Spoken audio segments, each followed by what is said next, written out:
Okay, let me say that Sustainable Development Goals are all about no one leaving behind.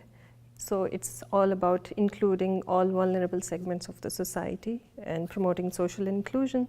So in that perspective,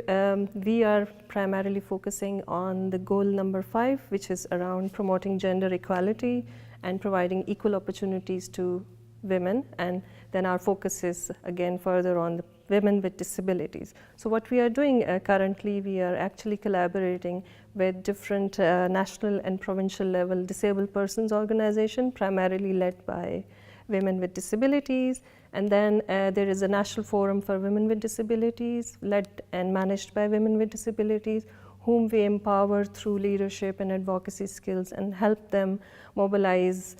resources at the local level, at the very grassroots level, for their own local development and cascade all those skills of leadership and advocacy to other women with disabilities. So in a way, we are actually producing more disability champions at the community level and producing more leaders at the community level. I would say when we first started working at the community level, we noticed that persons with disabilities are the most marginalized, but amongst the persons with disabilities, women with disabilities are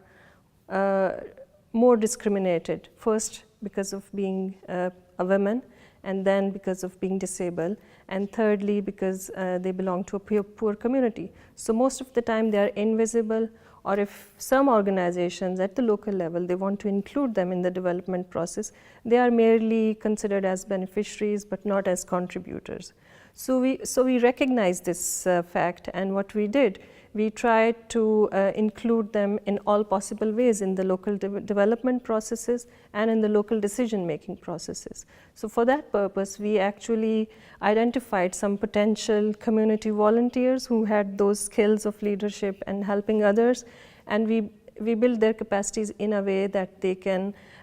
get them registered as local level community-based organizations first, and then work with other NGOs and CBOs and CSOs, civil society organization, to mobilize whatever resources are available at the community level, and then help other women with disabilities through them. And there are certain examples. For example, they helped other women with disabilities for their economic empowerment, providing them with